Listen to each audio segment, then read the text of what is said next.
Well, hello there. Welcome to Biblical Chili. Now listen, the cruise is just about to start, so let me fill you in on a few details if you've never been here before. You see, we speak openly about the Bible and our daily walk with Christ, and it's our continuing prayer that we help you grow closer to Jesus every day. Now, you might be wondering why it's called Biblical Chili. You see, around this table we have people from all walks of life, different histories, backgrounds, different futures, even different religious views. But even with all these differences, that shouldn't hinder us from carrying on a conversation. And you stepped in at a good time too, because the Chili Crew is walking through the Bible from cover to cover. And right now, they're in the book of Exodus. Moses talking to a burning bush, plagues, Exodus out of slavery, and the Ten Commandments. Woo! This gives me the collywobbles just thinking about it. All right, we're picking up where we left off in Exodus. We're now starting with chapter 17. Israel has crossed the Red Sea. They're now into the quote-unquote wilderness, we'll call it. They're headed to Mount Sinai. They're not quite there yet, but a couple of things are going to happen before then. They've already complained to Moses about food. Quail apparently is now...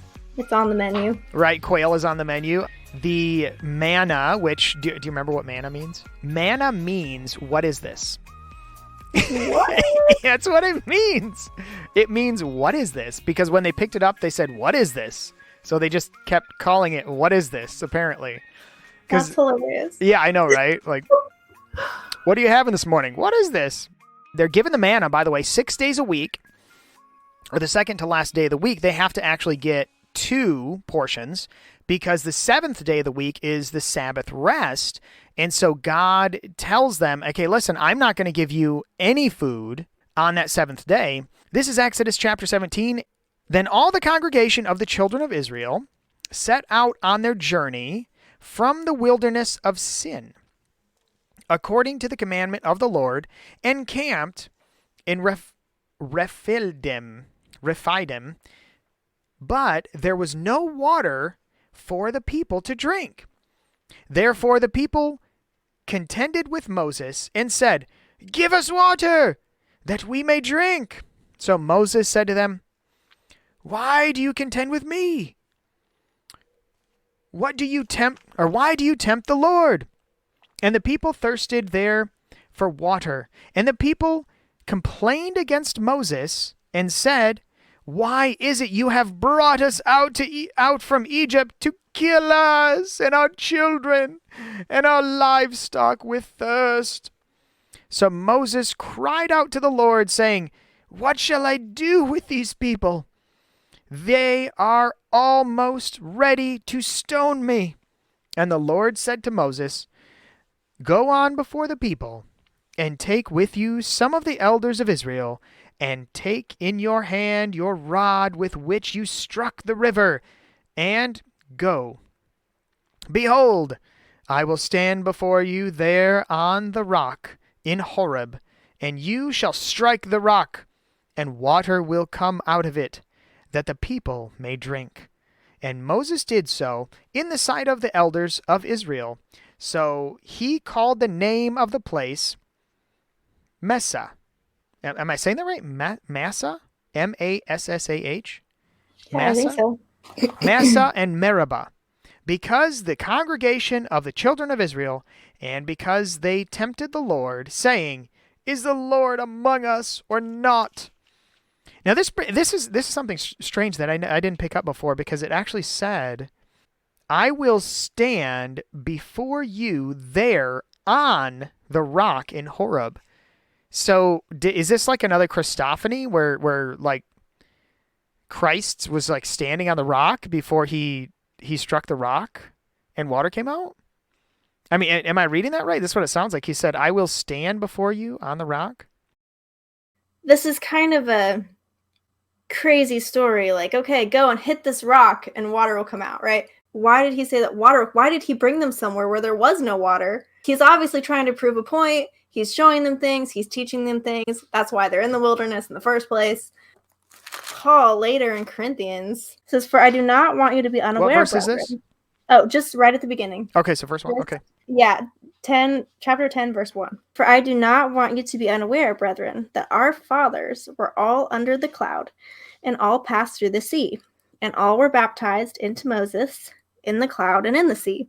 And they all ate the same spiritual food, and all drank the same spiritual drink, when he's saying they all drank the same spiritual food and the same spiritual drink, he's saying as us. He's like saying that our fathers, all these things that they were doing, all that the spiritual aspect of it is the same thing that we're partaking in when we're getting baptized. And we're like, right, so that's kind of what he's getting at. They all drank the same spiritual drink, for they were drinking from a spiritual rock which followed them, and that rock was Christ. So when we kind of partake in Christ, it was the same thing that what they're doing. So God was creating a pattern. He's trying to give meaning to what that stuff meant so that when Christ came, people understood what was going on there. It goes on, it says, nevertheless, with most of them, God was not well pleased, for they were laid low in the wilderness. Now, these things happened as examples for us, so that we would not crave evil things as they also craved. Do not be idolaters, as some of them were. As it is written, the people sat down to eat and drink and sit up to play. Nor let us act immorally, as some of them did. And 23,000 fell in one day. Nor let us test the Lord, as some of them did, and were destroyed by the serpents. Nor grumble, as some of them did, and were destroyed by the destroyer. Now these things happened to them as an example, and they were written for our instruction, upon whom the end of the ages have come. Therefore, let him who thinks he stands take heed that he does not fall. They happen to teach a lesson, and they're very important lessons for us now. It's not like this is just a story of history of what happened. These happened as lessons for us so that we don't make the same mistakes that those people did, right? We're supposed to learn from them. Right. Everything that happened in the wilderness, from them crossing through the Red Sea, following the cloud, which was the Spirit of God, right? They're all under the cloud. Yep. And they ate the spiritual food, which was the manna, and they drank from the spiritual drink, which was the water, and they had to eat the rock once for water to come out. Like, all of that is stuff that we also have to do, and we have to go through in our walk through the wilderness. The experience of Israel is in direct correlation with the life that Christ lived, although the ending result was, Christ didn't fail. If you're going to say it that way, like Christ didn't fail the whole thing.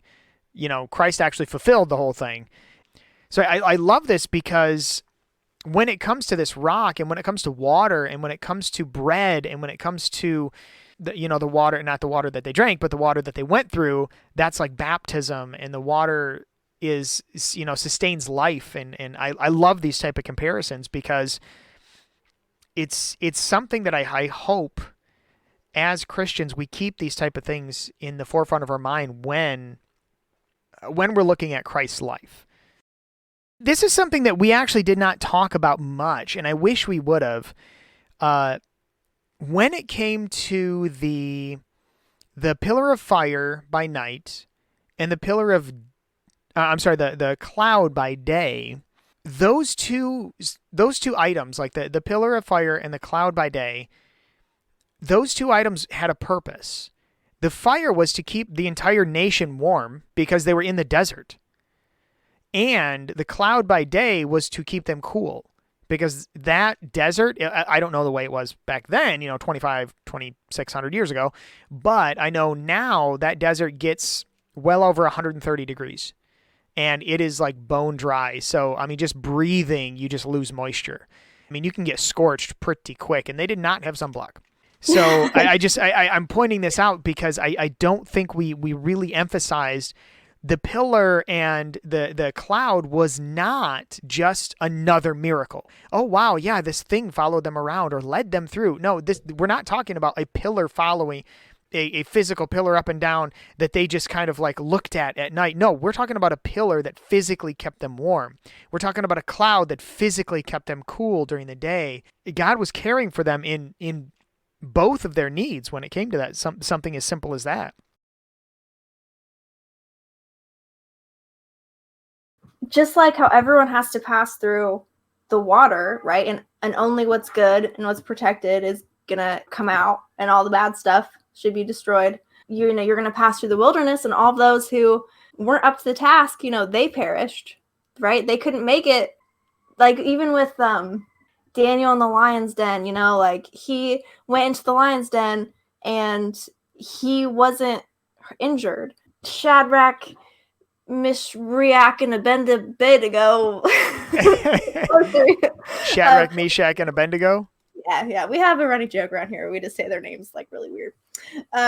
Wait. Okay, quiz time. What are their real names? Oh, I just learned that those weren't their real names. I don't know. Okay, so those who don't know, Shadrach, Meshach, and Abednego, they are actually the names of gods that when they were abducted out of Israel, they actually were given, just like Daniel. Daniel is not his name. Right. In that country, they gave him a new name. Daniel is his Hebrew name. Shadrach, Meshach, and Abednego are actually Hananiah, Azariah, and Mishael. All of them had Jewish names. Anyway, sorry. So you're talking about Daniel in the lion's den and Shadrach, Meshach, and Abednego in the fiery furnace? Right. So like they went into the fiery furnace and their guards perished and their binds on their hands, perished, but they were protected. So it's like we see that same kind of story over and over again where you're going to pass through these refining moments in your life. And, the goal is that all the bad stuff passes away and the good stuff keeps going. What's interesting about that too is I'm glad you mentioned that, because we can also do a direct comparison to the plagues.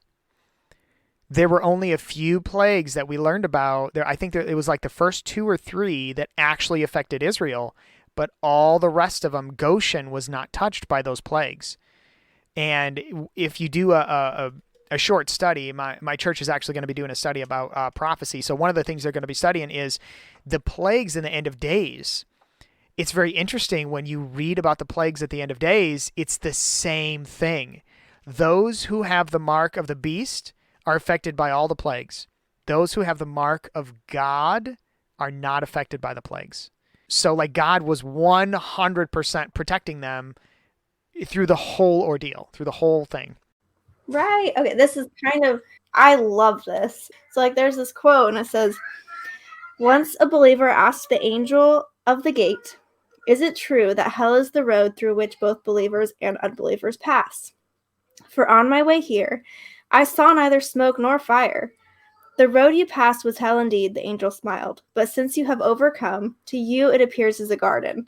Having planted the seeds of devotion, you transform the fire of anger into compassion and ignorance into wisdom. The thorns of envy have turned into roses, so now your fiery soul has become a rose garden where nightingales sing praises to God. It's the difference between God being able to take what is there and turning it into something wonderful. All right, so Exodus 17, verse 8. Now Amalek came and fought with Israel in Rephidim, and Moses said to Joshua, choose us some men and go out, fight with Amalek. Tomorrow I will stand on the top of the hill with the rod of God in my hand. So Joshua did as Moses said to him, and fought with Amalek, and Moses and Aaron and Hur went up to the top of the hill. And so it was, when Moses held up his hand, that Israel prevailed. And when he put down his hand, or let down his hand, Amalek prevailed. Verse 12, but Moses' hands became heavy. So they took a stone and put it up under him, and he sat on it, and Aaron and Hur supported his hands, one on one side and one on the other side. And his hands were steady until the going down of the sun. So Joshua defeated Amalek and his people with the edge of the sword. Then the Lord said to Moses, write down for this memorial in the book of in the book, and recount it in the hearing of Joshua, that I will utterly blot out the remembrance of Amalek from under heaven. And Moses built an altar and called its name, the Lord is my banner. For he said, because the Lord has sworn, the Lord will have war with Amalek from generation to generation. Could you imagine holding your arms up 12, 14 hours? Yeah, well, I've had a baby before, so I can. Touche. You think you are doing something really incredibly exhausting and hard that just keeps going for hours and hours? Yeah, like, okay, so one of the things that I want to point out is they were testing the Lord, saying, is the Lord among us or not? Right. So they were kind of testing him and challenging him, and they were disgruntled and they were complaining. They were not unified. When that happens, that's when the enemy, which is Amalek, could attack them because they were fighting amongst themselves. They were fighting amongst themselves, yeah, and they were not in unity, and they were against God, and they weren't with God. And like they make the point to say, when their hands are down, when they're not working together, the enemy comes back in and is winning. But as soon as you have all those pieces working together, that's when the enemy's defeated. And he says, I'm promising you that one day Amalek will be completely blotted out. That kind of is, again, representative of us fighting sin. Like, we still fight sin daily, but one day it's going to be blotted out completely. Right. But God's going to have to do it. Yeah. Yeah, the Lord will have war. Yeah. Yeah. And God will.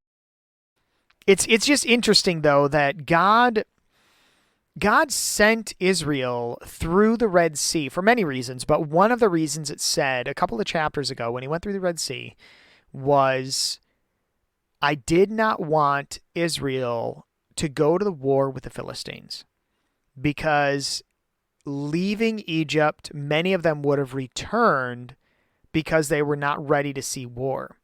Are they ready to see war now that Egypt was destroyed? Now that they saw Egypt destroyed, was that enough to give them the confidence to say, okay, you know what, God's with us. Let's get some swords, get some pitchforks, get whatever weapons, sharpened stick or whatever we got to fight these Amaleks?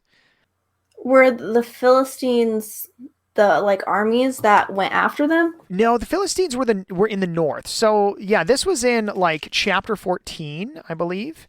It says, now when Pharaoh had let the people go, God did not lead them by the way of the land of the Philistines, even though it was near. For God said the people might change their minds when they see war and return to Egypt. Right. And so maybe there was war going on already? Well, the Philistines wouldn't have let them go through. That's the bottom line. Let's say you take an alcoholic and you put them in a room with a liquor bottle, and you're like, don't drink that. They're going to drink it because they haven't made that decision to stop. Yeah, okay. So it's like they had to go through the baptism, and they had to go through a couple tests first to be ready, so that when you put them in that situation, you put them in that room with that liquor bottle and said, don't drink this, that they were more equipped to fight that. Right. No, I mean, maybe you're right. I think, I don't know, all of what we're talking about is hinging on the fact that God cut Israel off from Egypt. So it's almost as though God knew what he had to do. And once God cut them completely off from Egypt, even though they're complaining about going back to Egypt anyway, they're still talking about this. Even after this, I think they bring it up 2 or 3 more times until after the whole 10 Commandment destruction, golden calf thing. After that's all over with, now and then they stop talking about going back to Egypt. They kind of let it go. Okay, we're done. There are people who were an alcoholic and they overcame that sin and they never went back to it. So if you can do that, why can't you do that to the next sin? And the next, not that you're never going to be tempted by something else. We all have to face all these trials to be refined. But if one person could be, an addict, or they could have been committing adultery in their marriage and they stopped and never went back, then you can absolutely do that for every challenge that comes. You will be tempted, but it says in Corinthians, again, God's never going to tempt you to the point where there's not a way out. So yes, you might sin, and you're going to sin, you're going to mess up, and you're going to be tempted, but you can overcome, and you can never go back to that house again. I think it's honestly that fear of leaving something that has been your, and once again, though, this is a very huge thing in today's society. It's identity. Smoking cigarettes is my identity. So if I quit smoking cigarettes, I don't smoke, but my point is, if I quit smoking cigarettes, then somehow I've lost a part of who I am. That's not the case. God does not call you out of something and into nothing. He always calls you out of something and into something better. Always. Right. And it's always that. God always has that. And like what you just said, God always gives you a way out, or God gives you another door. Like there is something more beyond this, either I'm surrendering this part of me, or I'm going into something, I'm making this a part, it may not be something, getting rid of something bad. Sometimes it's just going into something good. You know what I mean? Like that it's that fear of not knowing. Right. Well, honestly, in like this chapter in Exodus, this lays this out that this is a battle, Yeah. But like this battle, they won, and they're never going to have to fight that battle again. And then there's going to be another battle, and if they have God on their side, they're going to win. And then there's you see the battles where they forsake God and they lose, and then if they go back to God, they're going to fight that battle and they're going to win again. And I think in Christianity today, we only teach defensive tactics, kind of, almost. Like if this is a battle, like we just say, stay in your house and sin is going to come a knocking, and when it knocks, you have to try to resist it, but it's just going to keep knocking. And it's like this saying, you're always going to lose, you're always going to be challenged, instead of being like, you're going to go out and you're going to fight sin head on. You're going to be offensive, and you're going to win if you have God on your side. I like to, when I get those, terrible, whatever the temptation is, just negative thoughts, we'll put it that way, bad thoughts, evil thoughts, whatever. Whenever I get those that are just quote unquote knocking at the door, I literally say, Jesus, answer the door. Yeah, I literally say that. I know it sounds crazy. It sounds dumb, but I say it, and guess what? I am placing myself, I'm saying, Jesus, I'm with you. You need to answer this door. My own strength cannot do this. And that's what it takes. And that's what Moses said. He said, tomorrow I'm going to go station myself on top of the hill with the staff of God in my hand. I'm going to raise the staff up. And, so it's like they put God in front of them and they won. Right? So that's how you can win and you can overcome. And it should be encouraging. And that's interesting because he had to have that staff raised up so that, like you said, God had to be on top or in front or there. If you're trying to quit smoking and you're like, well, I'm going to mess up and have a cigarette, then you're going to be way more likely to just give in and mess up and have a cigarette if you already have in your mind that it's going to happen. But if you're putting God before you and you said, God can do all things, and he says that we're going to defeat the flesh and defeat sin, and that I can go and put him in front of me now and overcome this now, then you're going to be way less likely to pick up that cigarette. It's like when you're on a diet and you say, I'm not going to eat cake for 30 days, and then the first day you eat cake. Some people will be like, oh, I already messed up. I might as well just eat cake the rest of the time. Right. Instead of just being like, no, I'm still not going to eat cake ever. That you have the example of smoking. I have two stories about smoking. Once again, I've never smoked before, but I know stories of people who have had issues smoking. One person, it's actually, you can go and listen to the guy's testimony. You can find him on YouTube. He's Bible Flock Box, great ministry. Bible Flock Box on YouTube. His testimony was that one of the things when he came to Christ, he was trying to quit smoking. He actually got to the point where every time that he felt convicted or was convicted or was like, oh, I really shouldn't be smoking, right? He would throw away the entire pack.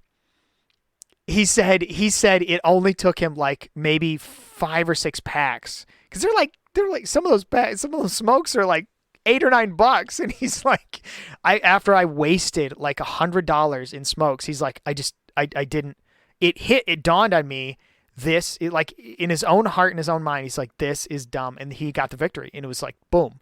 It was like that light went off. And the second story is a woman. And this is just that victory that you're talking about, that Christ already has for us. We just got to grasp onto it.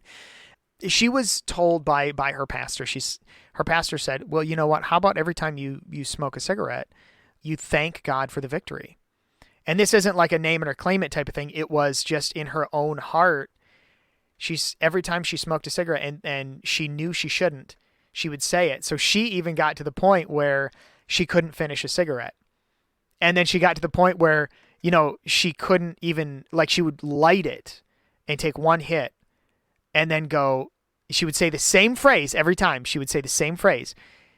Jesus, thank you for this victory over smoking, because I know you can do it.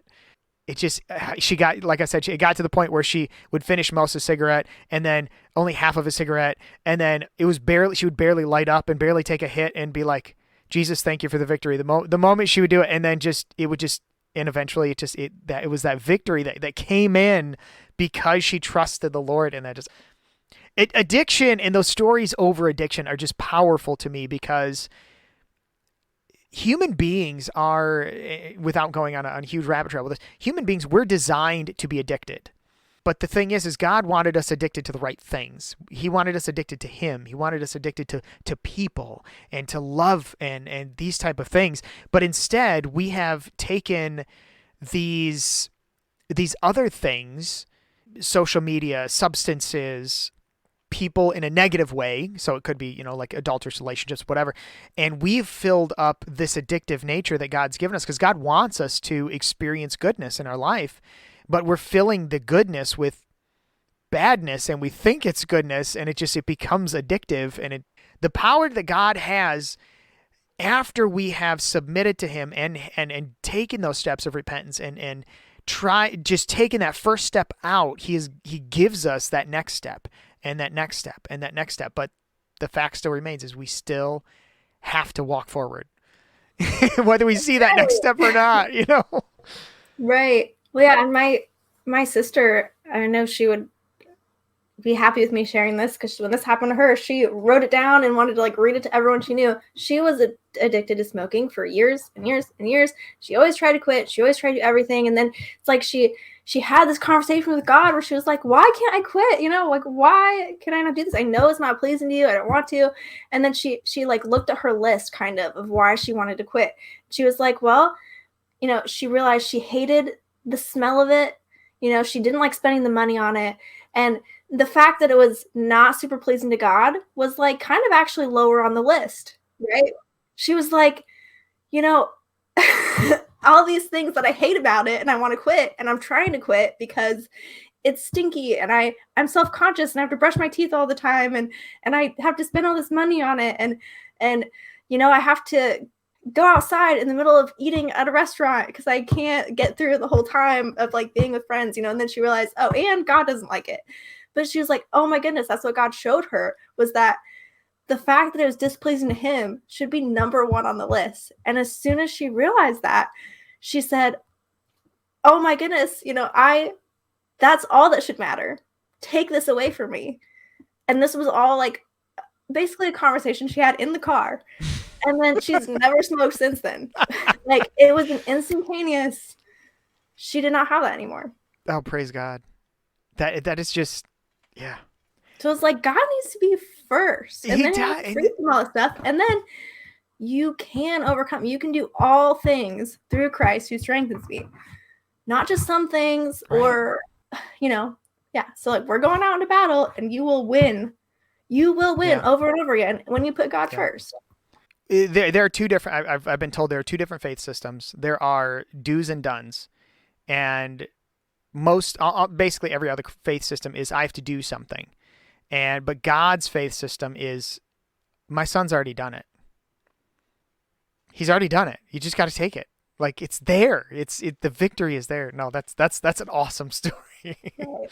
Well, that's there's the tree of knowledge of good and evil, and then there's the tree of life, right? So we need to who cares about the tree of knowledge of good and evil? We need to partake of the tree of life, right? Which is, and that means, in a way, because you do that you will only do good.